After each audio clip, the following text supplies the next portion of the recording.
So in this video, we're going to be talking about the 6 different trigonometric functions that you can have for any right triangle. One thing that's important is labeling your opposite and adjacent side, because a lot of times we're going to see triangles that look like this, but that's not always the case. Sometimes you might have some rotated triangles like so. So if I wanted to figure out what the opposite side of angle alpha is, I want to make sure that I'm looking at across the side that's opposite that angle. The hypotenuse is always the side opposite the 90 degrees. It'll also always be the longest side in a right triangle. And then the side that's adjacent to means touching that angle. But notice if I'm looking at beta, then my opposite is over here and my adjacent is here. Hypotenuse always is the longest across from 90 degrees. Now, because we have 3 sides, we have 6 different ratios of the sides of those triangles. And so let's look at this first example of what these would mean. So alpha being here, I'm going to go ahead and label that this would be my opposite side. Here's my hypotenuse, and here's my adjacent. So if I need to figure out what the sine of alpha is, well, then that's the ratio of the opposite side over the hypotenuse. Cosine of alpha is the adjacent side over hypotenuse. Tangent of alpha is opposite over adjacent.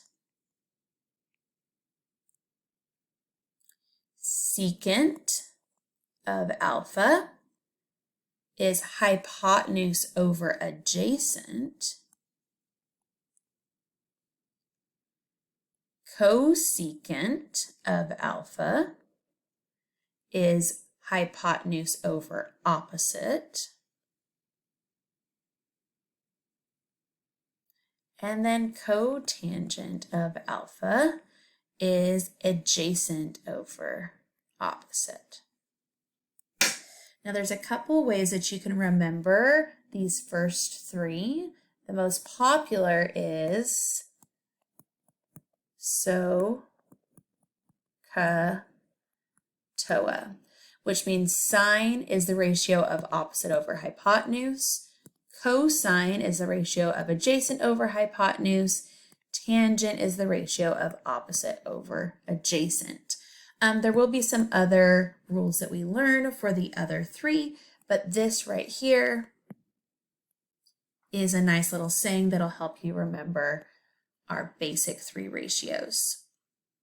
Now, the other thing that I want to make sure that you understand is for any alpha, if you drop those perpendiculars,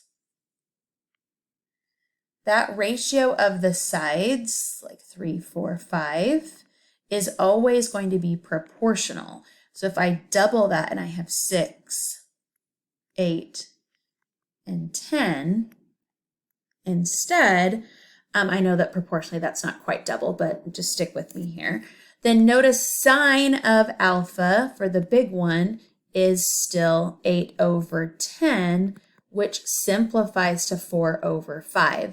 So even when you have other right triangles of that same alpha measure, the sine or any of the trig ratios will then be able to come back to this most basic figure or reduce down. So the sine of this alpha is always going to reduce to 4 over 5. All right, let's look at a different question here. If I know I have an acute angle theta, where the sine, so here's opposite of that theta, is 3 over 7, so my hypotenuse must be 7. Let's find the other 5 trigonometric functions. So this would be adjacent. Well, one thing that I know because I have a right triangle is I know that 3 squared plus adjacent squared must be equal to 7 squared. Or adjacent squared must be equal to 49 minus 9, or 40. And this must be the square root of 40 here on the adjacent side. Well, I can then find cosine of theta as root 40 over 7. I can find tangent of theta as opposite over adjacent, so 3 over square root of 40. You can do what's called rationalize the denominator, multiply by a 1 here. You don't have to though, this is fine. All right, secant is then going to be 7 over root 40. Again, you could rationalize the denominator if you wanted to. Cosecant is going to be 7 over 3. And cotangent is going to be root 40 over 3. And I'm just using these same ratios that were given up here in order to find those ratios for this triangle. And again, if I were to extend this out, it would still be a similar triangle. So the ratio of the sides for that angle theta would still be 3, 7, and root 40, even if I took it out further. All right, for our last example here, I want us to recall from geometry, if I have a 45, 45, 90 triangle, that my sides are 1, 1, and root 2. And if I have a 30, 60, 90 triangle, that my sides are 1, 2, and the square root of 3. So if I wanted to subtract tangent of 45 degrees minus tangent of 30, well, tangent of 45 would be 1 over 1, minus tangent of 30 would be 1 over root 3. So 1 minus 1 over root 3 would be my answer. If I wanted to combine, I could do this. I'm going to end up having to then rationalize the denominator. It becomes a little bit of a mess. You get 3 minus root 3 all over 3, but this is fine as far as I'm concerned.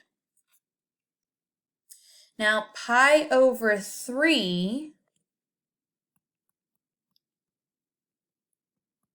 what is that in terms of degrees? Well, that ends up being, when I have this multiplied by the reciprocal, 1/3 of 80 would be 60 degrees, which is just the opposite of my 30, 60, 90 piece that I used before in part A. So this says to do 2 times, now the sine of pi over 3, sine of 60 degrees, would be root 3 over 2.